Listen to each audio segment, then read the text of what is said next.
This is 9/11, 10 years after, from WMAL and the museum, where history lives.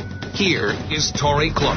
I'm joined by WMAL's Brian Wilson, who was the Fox News D.C. bureau chief, who has seen some pretty incredible things.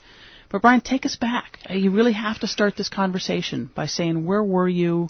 What were the first things going through your head? What were the first things you did? I was a correspondent for the Fox News channel at the time and was coming to work, like many people were that day in Washington. Driving in from where? I was coming in actually on the train from Germantown, Maryland, where I live, and was on the train and coming up through Union Station, only about a block from the Fox News Bureau, which is right on Capitol Hill, and my pager goes off. And I picked up my cell phone. And I'm sorry, stop right there. Yeah, pager. Yeah, that's how long ago it was. Not your cell phone, not your BlackBerry, your pager goes off. I had one of these pagers where you could answer with a yes or a no. Yes. But anyway, the pager goes off, and I picked up the phone and called. I said, "What's going on?" I didn't really look at the message, and they said, "Where are you?" They were panicked.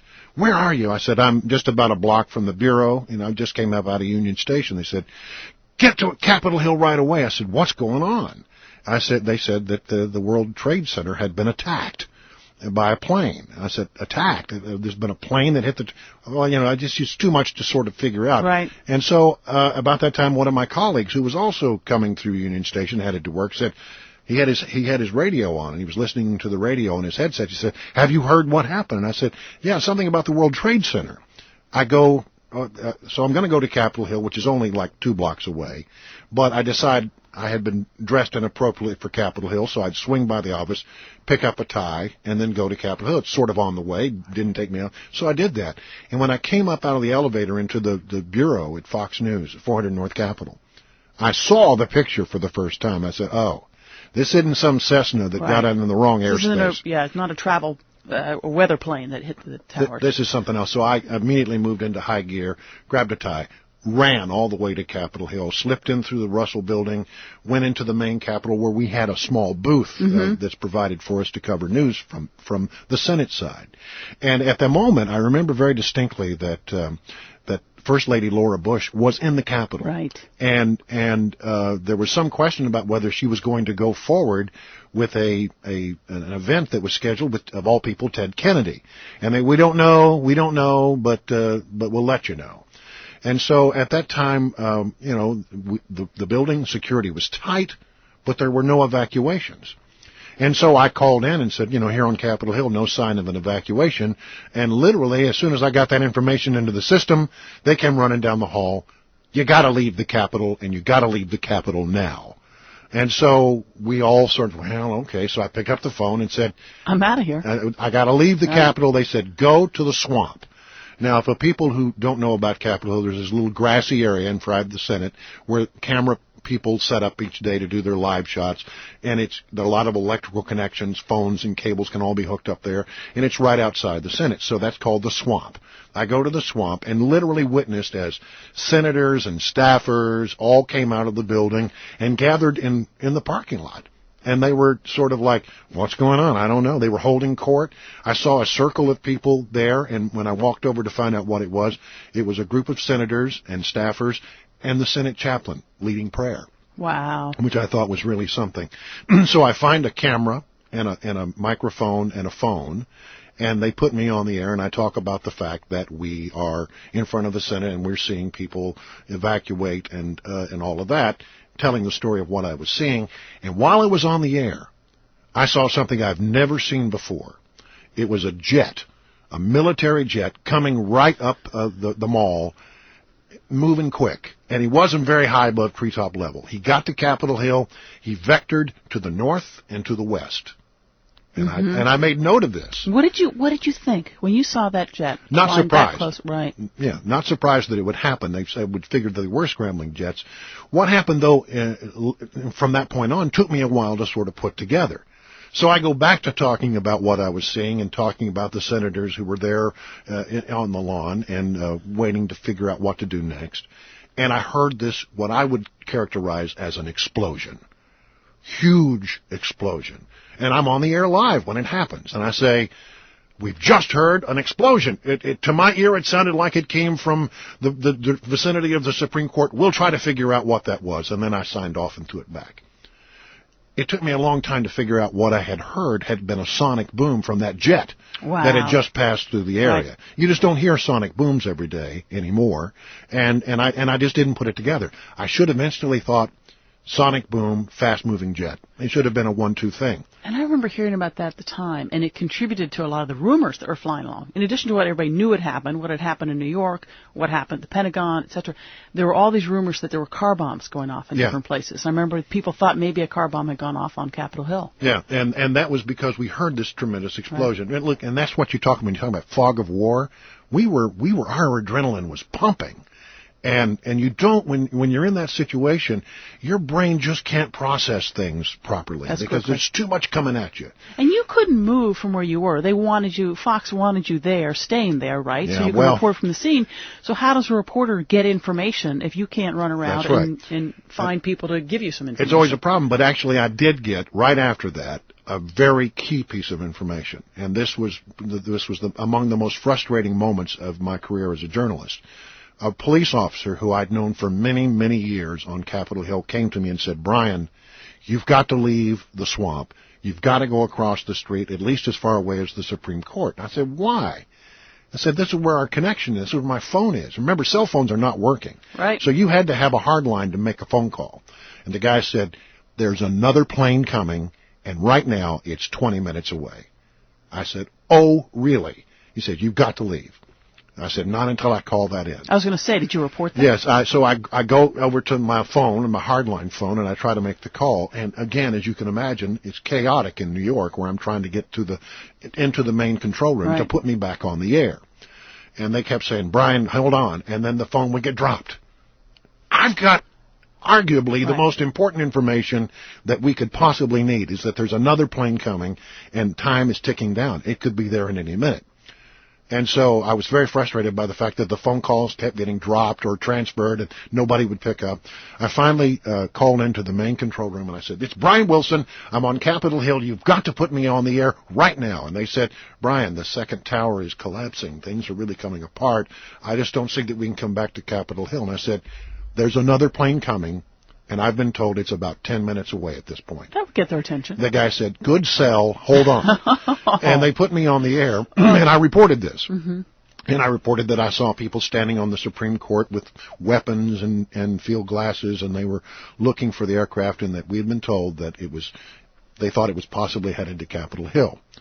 Got that on the air, and finally left and went to the Supreme Court, and ultimately ended up over at the police station, where the Capitol Hill police station, where basically it became Congress for a day. Right. All of the leaders ended up over there for a short while they tried to figure out what they were going to do. And I witnessed the coming and going of the Speaker of the House and the Majority Leader of the Senate and all of that. And really, it was a story about continuity of government. And we saw the Speaker leave and get ferried off by helicopter at that moment. So very, very interesting day. Later in the day, I know you were at the Pentagon when it happened. I got sent to the Pentagon to sort of pick up the coverage through the evening hours, and I was there for that moment that we all remember when they lowered the flag across the charred remains of the Pentagon building. Oh, that was such a touching moment. So I got through all of that just fine. It wasn't until the next day. They sent me home about 11 o'clock, go get some sleep, come back tomorrow about 10 o'clock, 11 o'clock. You'll carry on through the afternoon coverage from the Pentagon. And I did just fine through all of that. I'm coming to the Pentagon, and I was listening to the country music radio station in town, and every day at noon, they would stop, by tradition, even before all this, and they would play the national anthem. Right, done it for years. And when they did that, I just completely came unglued. It was just that moment where, even now I get emotional talking about it. It was just like it all came together for me, what our country had gone through, and the tragedy, and the way the world was going to change as we knew it as a result of the events of 9/11. Yeah. Two things. Then I really want to get to how your life has changed. When you look back at that 10 years ago, with this kind of perspective, what would you have done differently? Is there anything as a journalist you wish you had done differently that day? Well, or you think you just, I remember it like it was yesterday. It was amazing how quickly things were happening. Yeah. It just happened with incredible speed. And a lot of it was just reacting to what was happening. But would you do anything differently? Yeah, I wish I wish that I had handled that explosion thing better.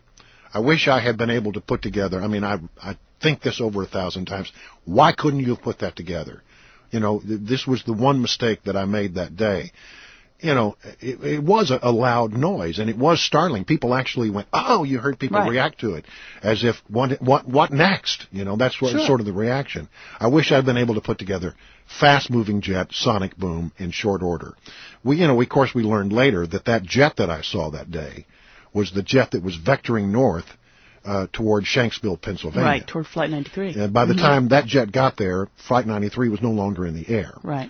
We know that now, but at the time they were going there, and we now know that they do believe that jet was headed to either the Capitol or to the White House. Mm-hmm. And may I say, I have a theory about 9/11. Mm-hmm.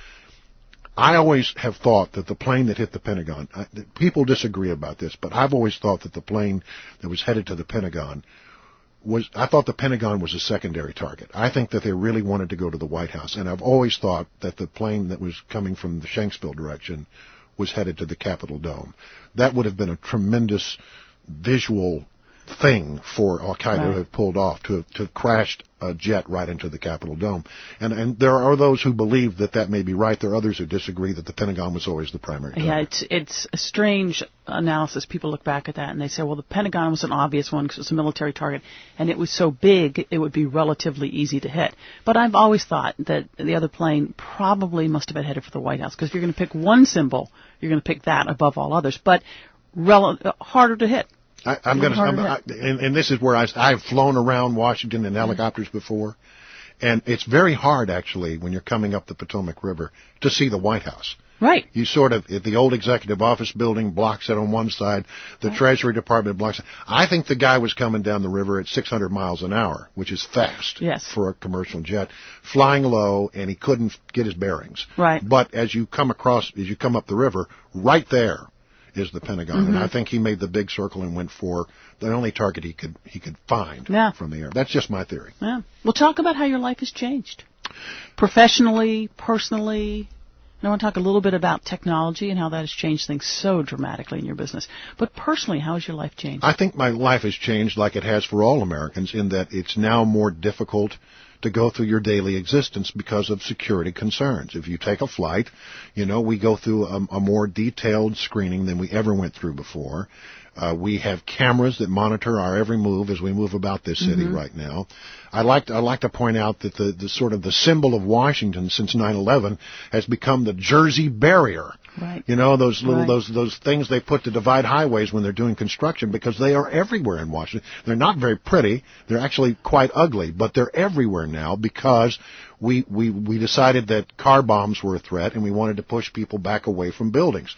So you can't get very close to a lot of buildings. Security on Capitol Hill, much tighter. Security around federal buildings, very tight. And yet, to a practiced eye, and I won't speak of it here in great detail, I still see great vulnerabilities in this town, where someone with a car bomb or somebody who wanted to do harm could easily find a number of points where they could cause great chaos. If somebody wants to do grave harm, they can do it. They can figure out a way to get past the things. I worry sometimes that we've gone too far. It's not the buildings themselves that are important. It's what they represent. And I think we are starting to give up too much in our desire, an understandable desire, to protect everybody from every possible threat. I think we've gone too far. It is very hard to get around this town. It is very hard for people around the country, around the world, to enjoy these incredible places. I think we may have sacrificed too much in the name of security. And yet you can still, as a member of the general public, you can still walk through large parts of Capitol Hill. Right. Just by going through a metal detector. You can go to the Supreme Court. You can go to the Library of Congress. Right. You can make an appointment, and you can still tour the White House. So they have found ways to do this, but it's a lot more difficult. Right. And now things that used to not be huge security concerns, well, they have gone maybe to the nth degree. You always want to try to eliminate every possibility, but by eliminating every possibility of an attack or trying to eliminate every possibility, you do make life much more difficult. What you see at the airport, multiply that times 10, and that's what it's like to work in Washington, D.C. This is 9/11, 10 years after, from WMAL and the Museum, where history... This is 9/11, 10 years after, from WMAL and the Museum, where history lives.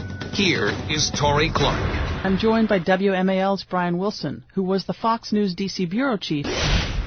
How's it changed your reporting? The credentialing process has gotten a lot stiffer, which is good. I mean, reporters have to have credentials to operate in this town, and I actually worked on a committee that was responsible for issuing credentials on Capitol Hill for a couple of terms, and so that process has gotten a lot tighter. We now look at that a lot more carefully than we did before.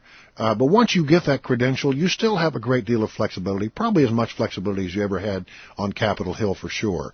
The White House is a different animal, and I've covered the White House, and what I find from covering the White House since 9/11, post 9/11, is that you have a lot less actual access to the President of the United States. It is a lot more limited. Before 9/11, you could actually occasionally have an encounter with the President of the United States. Now, if you're a reporter, you see him when he comes to the White House briefing room. You see him from a distance sometimes when he gives speeches, but you really don't have any much interaction with the President. Or with the senior staff, even. That's right. Which is also not good. That can't contribute to great journalism. If you have less and less access to the people you're covering, it's got to reduce your ability to actually learn a lot about a topic and really appropriately represent it in what you're producing to go on air. And only recently have we started to see real pushback on the TSA. I've noticed of late a lot of stories about, well, look, they've gone too far. They're pushing the thing too far. I think that happens for a couple of reasons. Number one, because in my opinion, they have gone too far in some ways, and having this absolute set of rules in which common sense cannot be applied. In other words, why do we need to put a 75-year-old woman in a wheelchair through, a pat down? I don't understand. Why does a 7-year-old child need to get a serious pat down? I think those things do not allow the people on the front lines to apply common sense. But I think that's also a result of the fact that we're getting further and further away from 9/11, and the memories of that day have faded.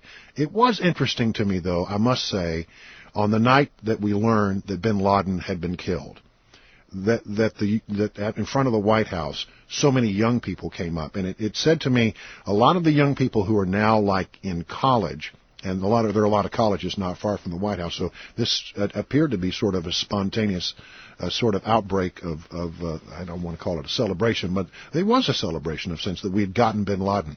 Those kids were like 8 or 9. Babies. Yeah, they were 8 or 9 years old, and they remember this. So it was an important thing and something they've lived with all their lives. Right. What would you tell your daughter about it? If she asked you about it, as we get closer and closer to it actually being 10 years, and she asked you, what was it all about, what happened, what would you tell her? She has learned about it in school, and I think in a very balanced way. I thought what I heard about what she took away from those conversations was pretty good. And I said, I covered 9/11. And her eyes got very big, and she, really? You were there? I said, well, I wasn't at the Pentagon, but I was in Washington the day it happened, and I remember it very vividly. And if you ever want to have a conversation about the things that I saw and the things that I remember, I'd be glad to have that conversation. She said, no. Typical. Didn't impact her directly. Typical 9-year-old kid. She said, no, but thanks, that kind of thing. I think for a lot of young people, it was a single event. It was a day. Yes, they could intellectually understand or you could explain to them. But I think for them, their personal experience was it was a day. But I think in so many ways it changed this country in deep, meaningful ways we have not yet begun to understand. One of the things that's troubling to me, and it's one of my theories about how government operates, is that government generally doesn't act, it reacts, especially to dramatic events. Sometimes when there's a dramatic event, then Congress will take action. And the way that we took action post 9/11 was the establishment of the Department of Homeland Security, and I'm not really sure that we got it right. I mean, look, we have to say there's been tremendous success in that there hasn't been another attack, and that we're doing a lot of things right, and our intelligence committee has clearly stepped up. They revamped intelligence. But as for the Department of Homeland Security, I wonder if it's become too much of a bureaucracy. And whether we did that in the smartest way. We threw a lot of money at the situation. I'm not sure that we got it right. Sure. Oh, I think the only thing worse than, your average federal government bureaucracy is to create a new one that is made up of major chunks of other bureaucracies. Just a nightmare. People looked at what they thought contributed to 9/11 happening and thought they fixed it by creating more bureaucracy. I doubt that. Yeah. And I think people are really beginning to understand that right now. Yeah. So what if, think of all the technology you use in your work now. Think of the BlackBerries, think of Facebook, think of Twitter, think of all the things we use in the information environment.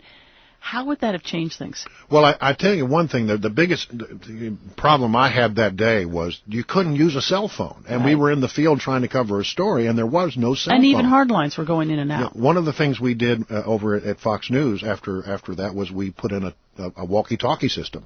Because we came to understand that when a real tragedy hits, you can't count on a cell phone. So the walkie-talkie system, it existed, but it's been upgraded since then. That was something that we decided to do.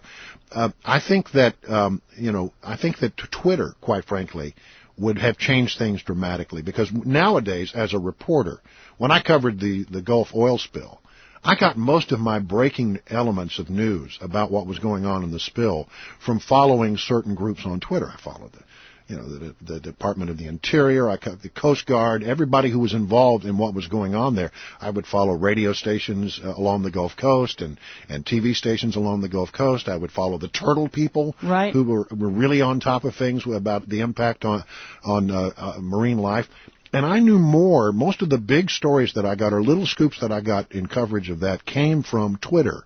And it was real-time information. Yeah, and it used to be in the old days, information went to the Associated Press and then was fed to the rest of us, and that's how we knew things were going on. Nowadays, you actually get better information by monitoring Twitter. You can learn a lot about what's going on in very short order, and I think if Twitter were around then, it would have been a very different thing about communicating and reporting the story. We now cover wars via Twitter and Facebook. Two questions about that. Would the information, I remember 9/11, there were lots, as we said, lots of rumors out there, lots of, oh, this happened, and then you'd find out an hour later, no, that really didn't happen. If you had Twitter, do you think the information coming out in real time would have been more accurate? The key to Twitter, of course, is that you monitor the right people. Right. And that you monitor reliable sources of information, and to just take stuff off the street, that's where you got to sort of draw the line. You have to have people who really have knowledge about what they're doing. But if you do that, and then you follow it up with good reporting and double check your facts and everything, I think you have something. Yeah. Okay, now I may be oversimplifying things, but my recollection was pre-9/11, even with big stories, someone like you, a broadcast journalist, would be on the air 2 or 3 times in the course of a day, and they were usually, unless it was something huge, it usually was sort of a normal time of day. Versus post-9/11, it's constant, 24/7. And a broadcast journalist could be on 6, 7, 10 times a day, whereas you used to be on once or twice. And there's an immediacy and constancy of coverage now that I think is different. I think the 24-hour news channels actually upped their game as a result of 9/11. They started doing more coverage. They added shows to their lineup, not just at Fox News where I was employed at the time, but in other places as well. I know that we did a little weekend coverage, but we didn't go wall to wall with live coverage during the weekend. That is now routine in most news organizations, 24-hour news organizations. So yeah, I think it really did sort of increase our workload and put us into this situation where it used to be the news cycles, even with 24-hour news, they were sort of getting shorter and shorter. Now they're instantaneous. Right. It's constant. Yeah, absolutely constant. It's very different than it was just even 10 years ago. And in the old days, there were many people in government, myself not included, of course, who would say if we got bad news, they'd put it out on Friday because they knew it would just kind of go into a dead hole over the weekend. You can't do that anymore. There is no dead hole on the weekend. Right, absolutely no dead hole. And I think that we as journalists began to rethink our disaster plans. Sure. We began to think, well, what did we learn from our coverage? Were we prepared? Were we prepared enough? What were the lessons? And how do we get ready for something, God forbid, that it happen again? And I think we have put in technology. We have thought about how we would react. And I think we're better prepared today as journalists, just as I think the government is better prepared today to cover a disaster should it happen. Yeah, funny little things. Before 9/11, wonderful guy who was my chief of staff, essentially, George Rindance, was putting together a crisis management plan for us, just as any organization should. And one of the things he worried about, even before 9/11, is we had all become so reliant on our desktop computers and so reliant on cell phones that had names and numbers pre-programmed. He insisted we all carry around pieces of paper with our primary contacts and phone numbers and backup numbers and things like that. And on 9/11, because I carried that around with me everywhere, I was one of the few people who could actually find the people I was trying to reach in other parts of the government. Yeah. I mean, look, we don't know what the next disaster is going to be. I mean, there's all kinds of things. Would it be a dirty bomb? Would it be something, an electromagnetic pulse bomb that would knock out a lot of communication? We don't know what it's going to be. You have to be prepared. And sometimes, I hesitate to think what it would be if we lost all major forms. What if the phone system or the cellular phones got hacked? Right. It can happen. Sure. And how would we report on that? Right. And we have to really think about that. So personally and professionally, what do you do most differently now? Personally, what do you do most differently? I don't know. That's a great question. I don't know that I have a good answer for that. I think I think more about what ifs. What would I do if? I've always been sort of a planner, and I always would think through in my mind, what would I do if? So I would have sort of a backup plan in my mind. I think we do a lot more gaming now than we used to do, war gaming. What would I do if there were another attack against the? How would I react?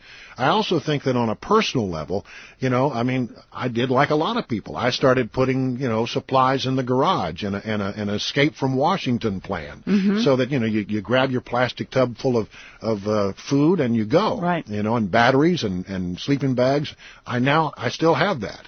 So I think that in Washington you have to think about that because anybody who hates the United States would like to attack Washington. Sure, still ground zero. And you need to have a plan. And I think that's plan. Can I tell you one interesting story though? Absolutely. It's completely changed since then, but before 9/11, there were plans to take Congress to the Greenbrier. Absolutely.